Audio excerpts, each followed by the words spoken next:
Well, it's that time again. We're back together with our finest football friends just to have a discussion over what's happening in the Premier League and the world of football. We will extend outside of the Premier League a little bit today, but that's mostly what we'll focus on. So I'm glad that you guys are here to join us. We have on our podcast today, Wushe, we have Tendakai, we have Luazi, and we have Tate. So we've got a pretty robust panel representing Manchester United, Manchester City, and Arsenal. And we have some things to talk about because it's been a couple of weeks since the last time we had a heated debate over all things football. Gentlemen, how are you feeling today? Good to Feeling go. good. Good Back to on the go. winning Yeah. track. Good. Yeah. Okay. You sound ready. I think we had a little warm up banter before, so I think we're good to go. So, let's jump right in. You know, it's been an interesting start to the season. We're 6 games in. The cream has risen to the top just as we thought it would, and then there's been just some dirt that has settled at the bottom of the Premier League. Namely, the 3 promoted teams: Burnley, Sheffield United, and Luton. So the question is, are these the worst ever teams to be promoted into the Premier League? Are these 3 teams the worst ever teams to be promoted into the Premier League? So, Tendeka, I'm going to kick that to you. Let us know. What do you think? Personally, based on what these teams have done in these first 6 games, and not just based on their results, but I've watched a bit of their games. I haven't really watched any game fully, but the times that I've seen them, they look totally hopeless. So for me, I would think as a collective, I would say that they probably are the worst 3 teams that have ever been promoted as a collective. Um, as one team, I don't know. I don't know if they will beat the record. That Derby 2007 2008 team is definitely the trashiest. They only got 11 points from 38 games. I don't know Uh-huh. if they will be that bad. So as a West team, it will definitely be Derby. But as a collective of all 3 just being useless, I think they are, because they're actually sitting 18, 19, 20. And I don't remember the last time that happened after at least 5 games. So let me drop some statistics here before I get Tate to answer the question. So you mentioned Derby County. Derby County ended the season on 11 points, which is the worst ever season total. And then there's 3 other teams that have ever finished under 20 points. Sunderland twice at 15 points and 19 points. Huddersfield at 16, and Aston Villa in 2016 at 17 points. So those are some terrible teams. Tate, what do you think about the quality of these teams that we have? I think it's slightly early, but it doesn't look good. Just looking at Yeah. their run of form, none of these teams have won. They've all drawn Mhm. one game at least. I had hopes for Burnley, looking at how they sort of ran through the championship last season. But I think it's one of those things where Company has to get to a point where he realizes his style of football, the players that he has against the quality of the Premier League, won't work. So he really Mhm. has to play like some, basic English football. Luton, I had no hope for those guys. And I think even at the beginning, everyone was just like, these guys are just here to get the money and push Uh back. huh. Hmm. So those guys, I had them squared for relegation. Sheffield, not looking too much from them. It's only Burnley that I thought had a chance, but it's looking quite tight. So yeah, Hmm. this is to have 1 point at this point Yeah. is awful. So yeah, Yeah. these are top candidates for the worst. Yeah. So we'll see. See, I said at the beginning of the season that Luton was here for vibes and For parachute bands, pavement. Yeah, and it seems like the rest of the teams have joined them. To stress another like statistical point, there's only been one season since 1992 where all 3 teams that were promoted were the ones that were relegated that very next season. That happened in 97, 98. So if these teams all get relegated, it will be historic because it doesn't ooh, really happen. The good news, what I think is the good news for these teams is they have to play each other. So at some point they'll pick up points against each other because someone's they're getting just something. yeah, someone's gonna get some points when they play each other. So that's good news for them. They just have to beat each other. But man, it's dire. They look bad. I just watched I didn't get to watch the Newcastle Sheffield game on Sunday, and I watched the highlights, and it was a train wreck. So I can't see how a team like that survives. Uche, what do you think? Yeah, that's the thing. Normally, you see these teams and you say, "Fine, someone's going to surprise us or get these new players. Maybe they'll just up the game a bit." But even teams like Everton, if you compare them to to Burnley, Everton look like a top 4 team or something. They just all the teams you normally challenging to get relegated are, I think, just above. Like, yeah, I don't see anyone besides those 3 teams. I mean, there can be teams who have a bad season and you think they'll hover around the relegation thing, but I don't see anyone besides those 3. Luton, Yeah. it was just one of those things. I don't know if we even thought they would. I mean, from the beginning, they've just been not good for those guys. Yeah. Of course, what's the name? Burnley. I don't know. The thing is, there's all this praise. Oh, he's done something so amazing with this team. They're so good. All these things, and then that Salah play, number one, I think in the Championship is fine, but in the Premier League, you see what's been happening. You can't do that. So the ideas are there, but maybe I don't see anyone beyond these guys. So it'll be surprising if someone else doesn't get relegated besides these 3. But yeah, it is looking. And Sheffield, I mean, dude, yeah, I can't even. Yeah, all the teams basically just not looking good. There's no. I honestly have no positives to say about any of the teams. I mean, maybe that kid Kole Osho at Burnley, he has speed, but that's about it. Yeah. Like other than that, the teams they look bad. Who are you saying? So yeah, it's quite a situation that we have for ourselves. So I think Burnley and Luton play next week or in midweek because they had to miss that first game of the season. So when that happens, we'll get to see if there's anything that they bring to the table. Maybe there'll be some goals. I've seen some FPL people doubling up on Burnley players and Luton players. And I'm like, why? Why would you do that for that one game week? Because after that happens, they're playing real teams. Yeah, It seems pointless to me. and any I thoughts love Chelsea on to go Bournemouth? down, but no. Bournemouth getting dragged in. You think they're going to get dragged back in? They're like 2 points above the the backbenchers. That's true. I think the benchmark is going to be when those 3 bottom teams play a Bournemouth or an Everton, and then we'll get to see what's going on. Yeah. Because Bournemouth, I can see them get dragged back in, but man, they just haven't looked as clueless as these other teams. Exactly. Yeah, the only thing I'll give as bad. Bournemouth, just like the game that I watched of theirs fully was when they played Liverpool, and they actually looked good. They just need to be a bit less naive. So if they actually have a pattern of play, so there is hope for them, but you never know. You never know. And Uche, when you played Burnley, how was that performance? I know we played them first game. They looked decent. I thought they had hope. How did they play against your team?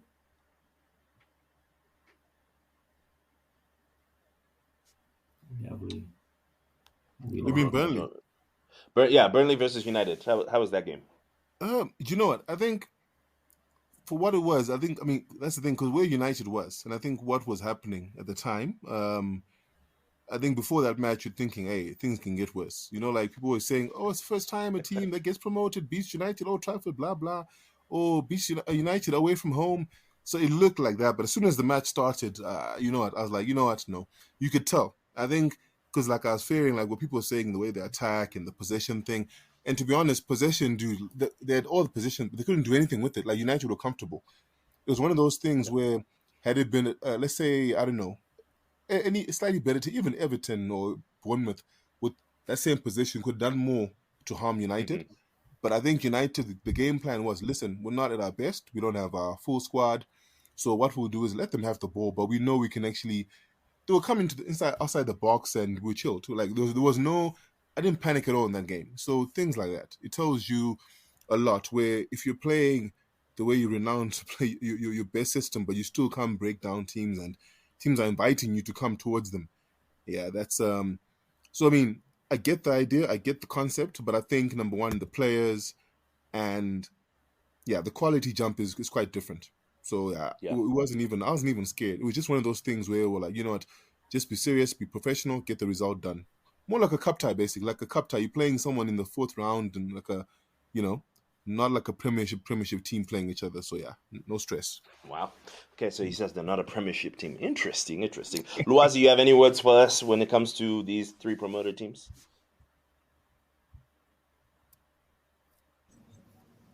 Yeah, no, listen, gents, to be fair, it's quite shocking how the results have been of late. I mean, if you think of how Sheffield has also been performing, one of the teams that you kind of would anticipate they would do just fine, but then defensively they've been shocking. I mean, success and failure for these teams obviously is influenced by a lot of things, right? You think of managerial decisions, the likes of Vincent Company sticking with his attacking plan with Burnley, and you're kind of not too sure whether that's the right decision to continue with, considering the unique challenges that you face in the Premier League compared to the Championship.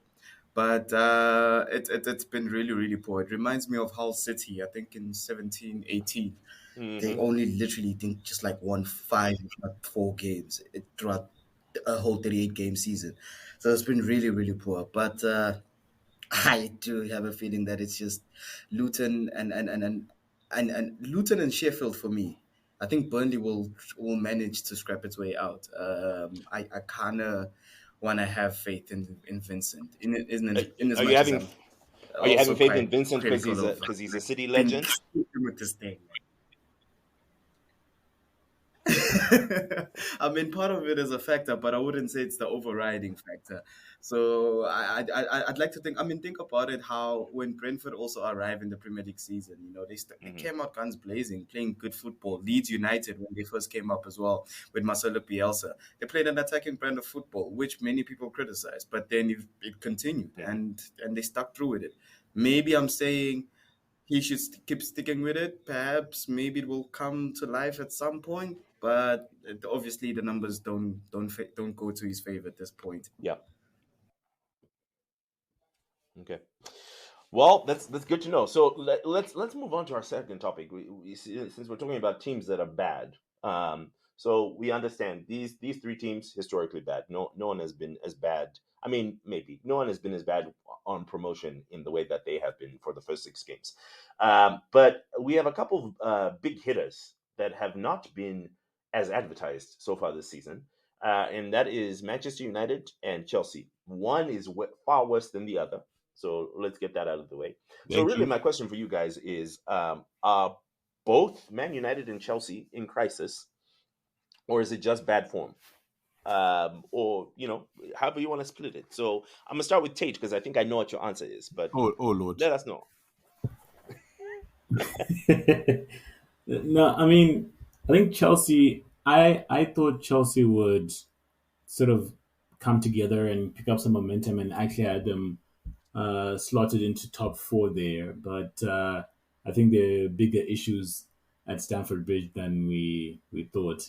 Man United, I already said that Ten Hag he's likely to get sacked. Okay, you beat Burnley, yay! But in actual sense, your football isn't that great. It looks like the squad disharmony, which is never a good recipe. And I don't think you have a proper spine in terms of like proper leadership to carry that team across, which is actually what happened with Chelsea last year, where it was just a mess. So I think Chelsea they take the cup in terms of like just being awful right now from our hopefuls. And I think Pochettino will probably get the benefit of the doubt unless it really gets bad. But I don't think that they recover in time to get to top 4. But I think Man U, I have better hope in Man U right now than Chelsea. So would you say one is in crisis and one is bad form, or would you say both are in crisis? I would say it's so tight.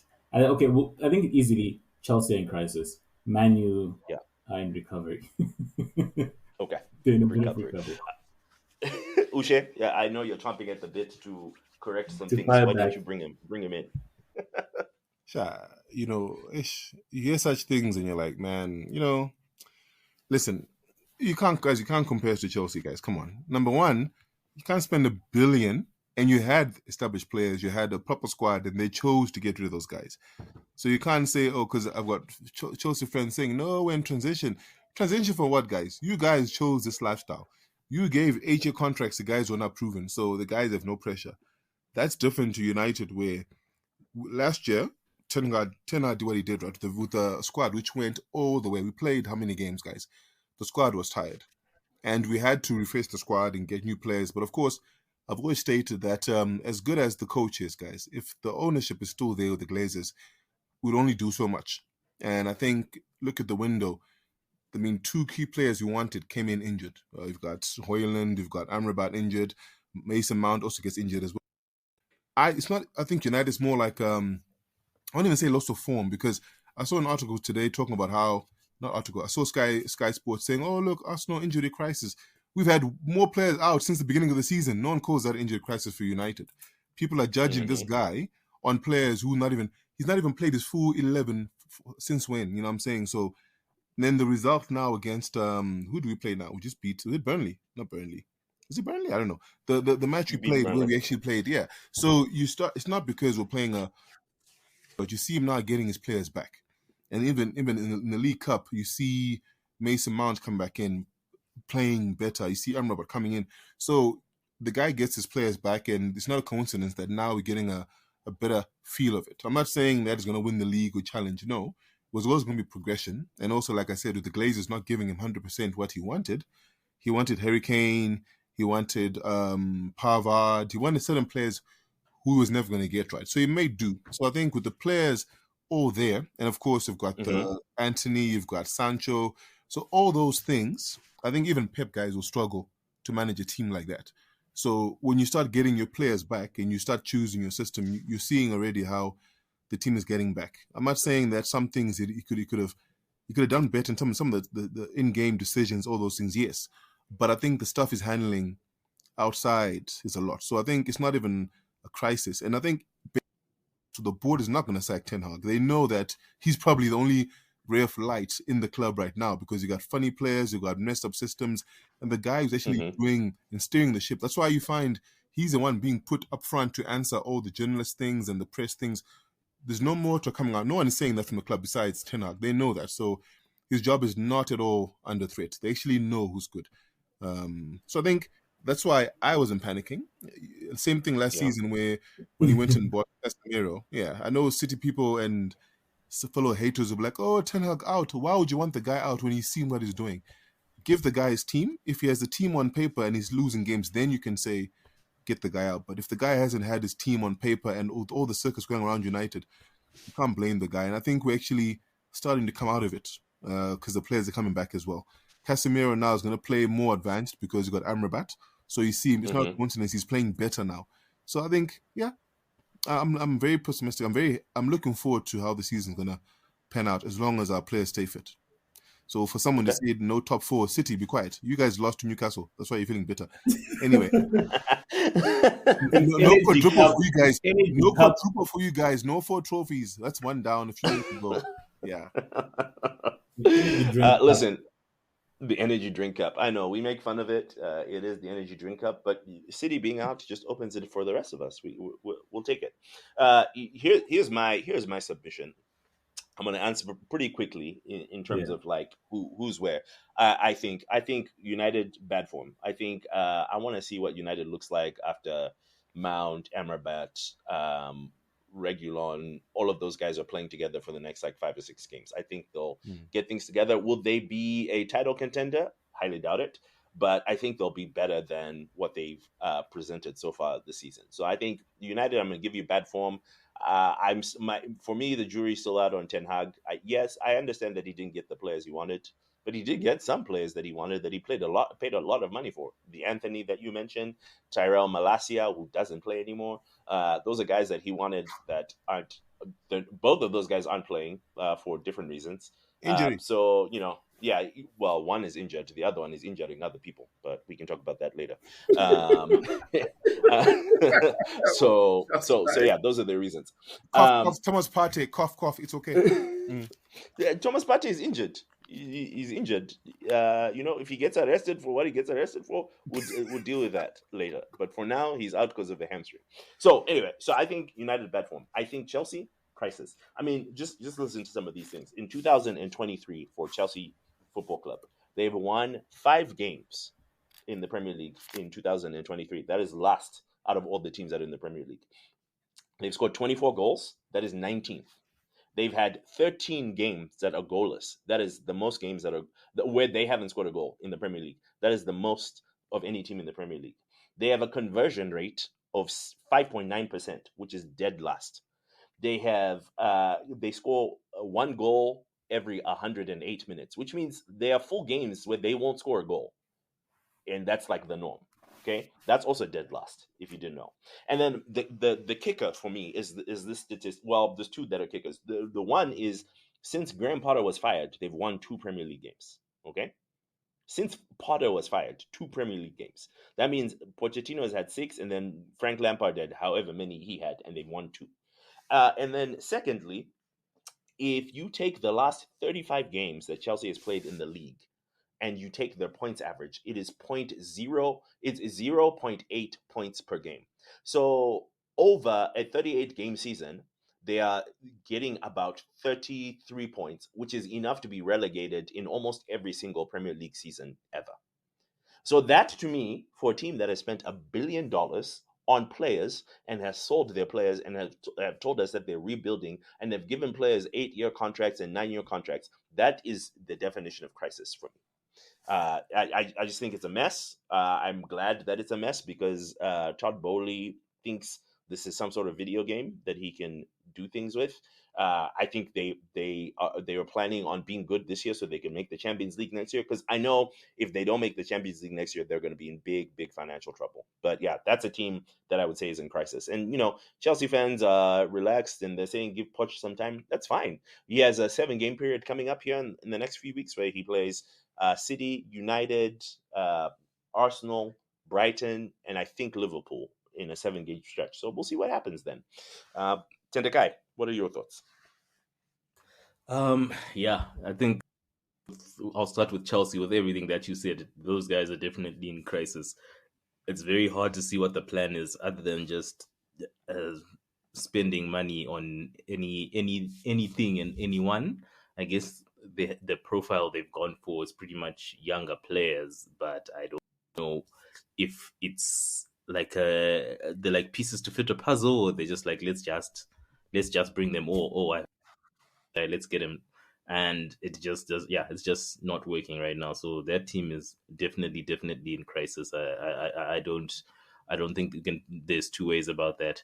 Whereas United, I think United had a bit of an injury crisis, and that's kind of clearing up a bit now. And then I would say they're on bad form, but I think there is potential for United to be in crisis if their ownership situation is not resolved sooner rather than later, because this is for a while now. And I think, like Ushe was saying earlier, Ten Hag didn't get certain players and things like that. And for me, the kind of things that you're seeing now, yes, obviously some of them will be journalists trying to get clicks and the like, but reminds me of Arsenal a few years ago when there's just like now leaks from the dressing room and the manager having issues with certain players, but Ten Hag hasn't really had that many issues. I think Sancho is the big story now, but other articles and things that have come out, it looks like, yeah, he's just been a problem even when he was at Dortmund and the like. But I think United needs to be careful, basically, with their ownership situation. And I think another run of bad games and crowds and things could turn as well. So I wouldn't say they're in crisis, but there's a potential storm brewing there. They just have to get their house in order. It's big. It's a big problem when the Norwich City scarves start coming out at United games. You know what scarves I'm talking about, Ushe. Oh wow! When you start seeing the green and yellow Norwich scarves, people are angry. Oh, the other stat I forgot to say about Chelsea is the fact that they've scored 1 goal in the month of September. Exactly. And they scored it yesterday Wait, just to add, against. sorry, just to add, Yeah. the green and gold guys has always been there. Whether we win or lose, green and gold will always be there. But also, one thing about the ownership, one thing I remember when Arsenal had that funny Amazon thing, one thing that stood Uh-huh. out, and I remember seeing, I forgot who the guy's, what the name is, the owner's son, the one who's helping you guys, who's Josh running the, Josh Kroenke. yeah, that guy. He was sitting at a table and they were talking to him and they're saying, "No, we've gone through this and the plan is this, whatever." Then the next clip was him sitting with Arteta, and I think that's when you guys were doing the Aubameyang thing. And at that Yeah. point, people were saying, but Arteta, who's gonna back this guy?" But that guy backed him basically. He literally said, "I want this player, this player, this player," and they actually got the players. So it's one of those things where I think similar to Ten Hag, yes, you can say yes, it's got alternatives, but if the guy tells you if you want to move to the next level, give me this player. It'll cost such and such, but get this player, and also these players need to go. It's also a thing where Ronaldo, Sancho, all those guys weren't Ten Hag signings. I know Anthony is a Ten Hag signing, but the players who don't fit the culture, you see, those aren't the players he's brought in. So I think it'll take someone to back him and then actually say, for that system, the same thing that happened to Arteta for United to get out of it. And unfortunately, the owners need to go because they won't do that. They'll never do that. Yeah, we'll see. I mean, we've seen. I don't disagree. I think an owner that backs you, a manager, is a great asset to have. But there's also bad spending, as we can see on the west side of London, where they've spent $1 billion. And I honestly, 90% of those players that they bought wouldn't play for another top 16. Like, Yeah. City was glad to get rid of Cole Palmer for that much money. Not because he's a bad player, but because it's better for them to take the money and go get a Matheus Nunes or someone like that. So, there's no players that I look at Chelsea and go, you know what, I'm really jealous they have that player. I maybe Caicedo sometimes, but I've watched him play for Chelsea for 4 games. He doesn't look anything like he did at Brighton. So I don't know. It's an interesting thing. Luazi, what are your thoughts about this crisis versus bad form question? Gentlemen, let's just keep it real. It's embarrassing. It's embarrassing from both clubs. Embarrassing. SOS sign on both clubs. They need special help. It's a crisis in Chelsea. It's a crisis in United. And it's just there's levels to this thing. United, unfortunately, they're justified by the fact that it's mostly influenced by the injuries. The off-field statements coming left, right, and center, with your Sancho, Anthony, the likes.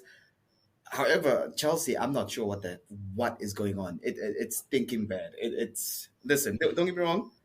I definitely believe that when it comes to certain clubs, right? There's a saying that performances of a club are directly related to what's actually going on the club, like the wider state of play. So what you see on the pitch is a direct representation of what's happening behind the scenes. And the one side you have Chelsea here spending $1 billion on players that we can't even name at the top of our head. And the other side you got United scrambling for players on last minute, signing listen, it's shocking for both sides. But the thing is about for United is that it's been going on for so long, which is a scary thing. And with Chelsea, it's one of those things where you wonder when are they going to start kicking in and finally getting form, because these are young players. Yes, you shouldn't lose against Nottingham Forest. Yes, you shouldn't be battling against a 10-man West Ham side. And there's so much more that could be done. But it's one of those things where, okay, maybe it's building up. It's the transition that the Chelsea fans keep talking about.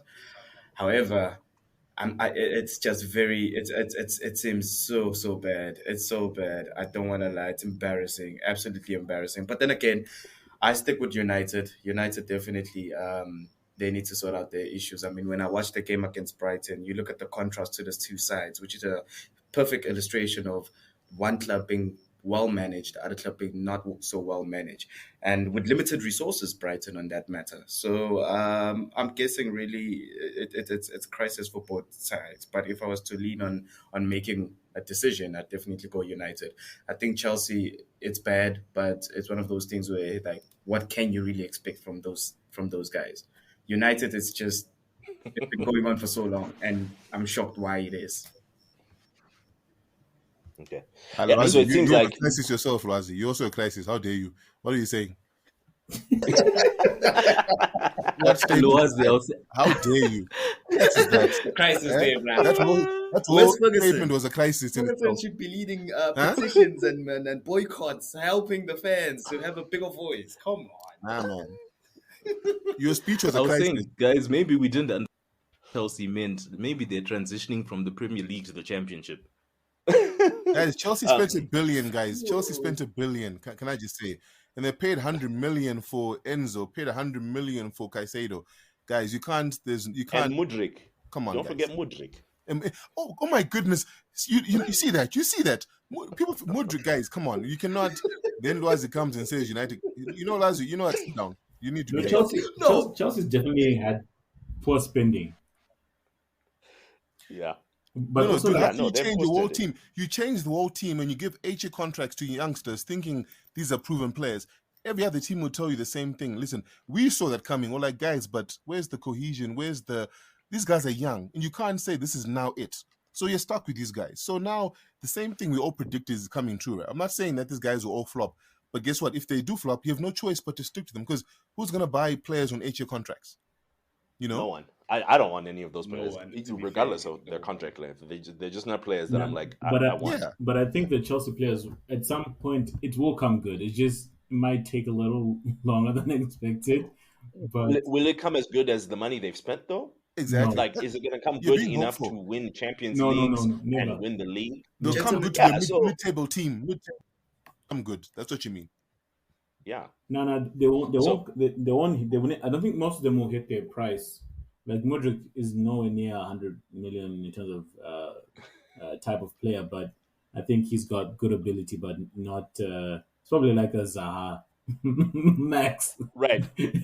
And if anyone had bought Zaha for that price, we'd be laughing, and we should be. We should be laughing. Exactly. What were you going to say, Luazi? You said we cut you off. No. I was gonna mention, gentlemen, that listen, I'd rather have that situation of having these young players who are not proven anyway, but at least I know very well when it comes to arranging and sorting out the squad, I'll need a couple of maybe 2 more seasons or 2 more transfer windows to just try and fix it and see what I can try to do without having to refurbish the whole squad. Whereas United, you still kind of think you have to go back to the market and not only get youngsters but pay a premium for top players that most likely are not even interested to go there because there are better offers elsewhere. So all I'm saying is that it's young, it's not clicking at the moment, but it's something that can be fixed after maybe 2 or 3 seasons, three windows, maybe 3 windows max.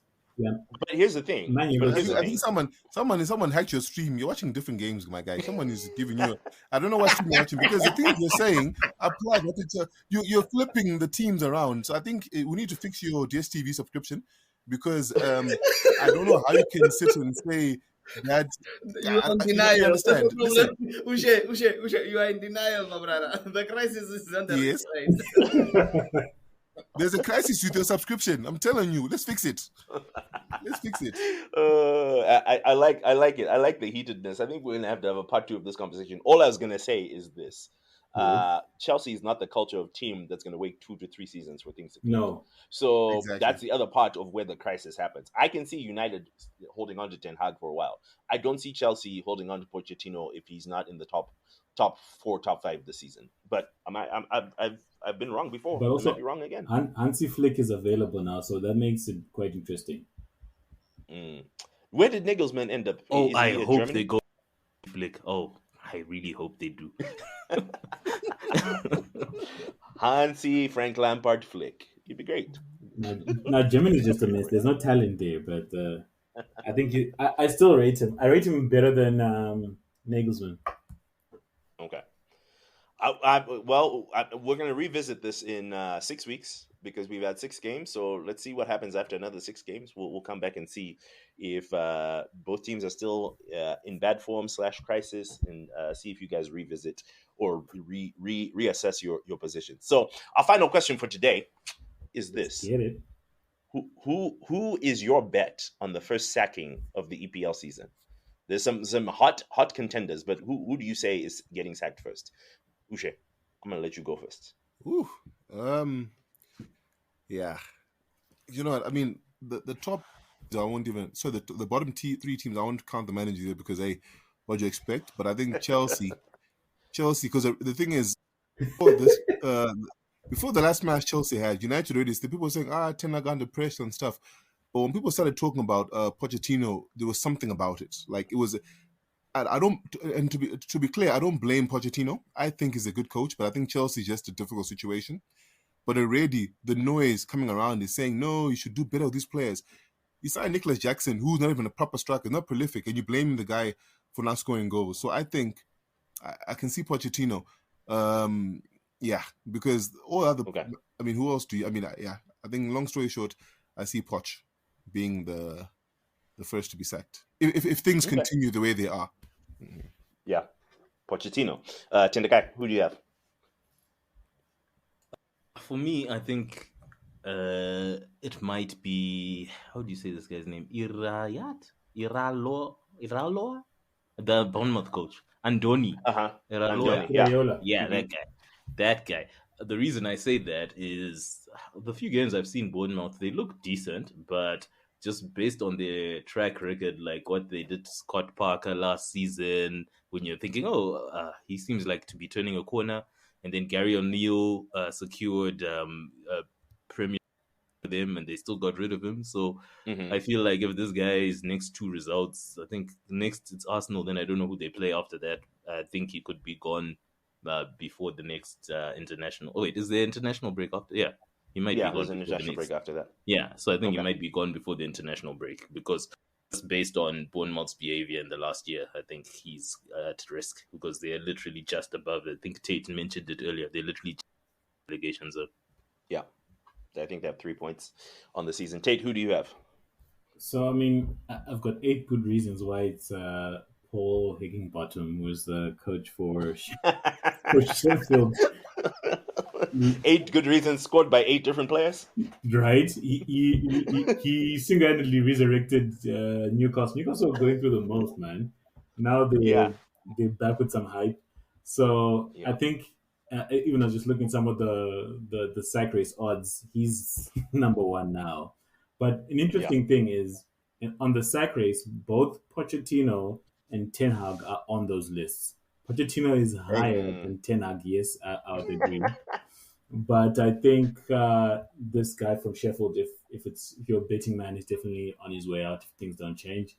And I think a one to watch is even Sean Dyke at Everton, because I think they're going to panic because they don't want to be back in that relegation race like last year. So if things don't go well, they'll probably do what's his name, or Allardyce. Yeah. Just to protect themselves. Yeah. So what about you, Luazi? No, sorry. Finish off your thought and then Luazi. Yeah, so that's about it. Yeah. So yeah, okay. Luazi, who do you have? You have anyone different than what we've mentioned? Yeah, no, gentlemen. I'm thinking, for me, obviously, top of that list, I'm not gonna lie, is obviously Eric Ten Hag, but above him, I'd definitely go for the Wolves manager, Gary O'Neill. That guy. Okay. I mean, you can't take him. He didn't even have a preseason with Wolves. He lost just now on Tuesday in the EFL against Ipswich. I mean, after having led for a few minutes or so, and the players are not playing as a team, and how he exited Bournemouth as well to get this job at Wolverhampton Wanderers. Yeah, I know. It just seems like dark days for him. Until that team starts to get us some points, I don't really see it easy as well for him. He might be hot on the potch in terms of being sacked. But if not him, I'll draw in a wild card for Ten Hag. I just don't see Pochettino being dropped. I just don't. I mean, why? Like, why? Why invest so much and just... Luazi's doubling down. This is not a Abramovich era. Doubling down on his Man United. Gents, I mean, listen, let's be real. No comment. All I'm saying is that Ten Hag, let's not forget that he's also trying to stamp some sort of authority at that club. And obviously, I'm curious to find out how this battle with Sancho is going to end up, and because obviously he's also doing the exact same thing. But then at the all of it, you have to wonder if, like, have you lost the authority of the football club itself? Guys, but the club is backing. It's a lot. You'd be pressured as the board to consider his sacking, because Really, what you're saying one thing on the press, next thing you're trying to establish authority, next thing you got players having the confidence to say other things to the press, and all the time it's backlash after backlash. Obviously, I'm gonna be proved correct. I stand to be corrected on the fact that if he managed to get the squad kicking with a strong, proper, fit United squad, things might be different. But this guy's been struggling to establish any sort of authority demeanor for me ever since he arrived. Fix your DSTV connection. Fix your DSTV. This guy, can I just? How can you say the club is backing? Guys, he's backing. The club is backing. In fact, guys, everyone in his dog can see that Sancho is wrong here. So I don't understand why you think Ten Hag is a fault. Even Dortmund themselves have been saying this guy has issues.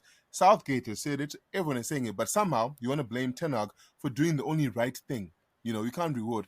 And at the same time, the results, you've seen the results when the squad is there, guys. And also the tactics. So I don't know, these Loazi people and Tates, these guys, can you not talk United? All right, listen, obviously, like I said, United fans feel otherwise. In the main, United fans definitely believe there's hope in Ten Hag. And I don't blame you. Like I said, you raise some good points. Cannot disagree. But you can't help every time. I'm sure as a United fan watching a game, I'm going to upgrade your connection. There's just no excitement to get there. What I can't even tell what sort of football he's trying to build. He plays a back three, a back four the other week. You're just like, okay, maybe. Did you see what he did the last match? We are seeing what he's doing right there. If you watch the football TV, do you even watch the last matches? Do you even watch these games? Did you even watch them? You see what I did, but now here's my thing. You know what I'm saying, guys? Listen, Crystal Palace. Listen. To the quarter, if you at least make it to the round of 16 of the Champions League, I'll take my L. In fact, Ushe, listen.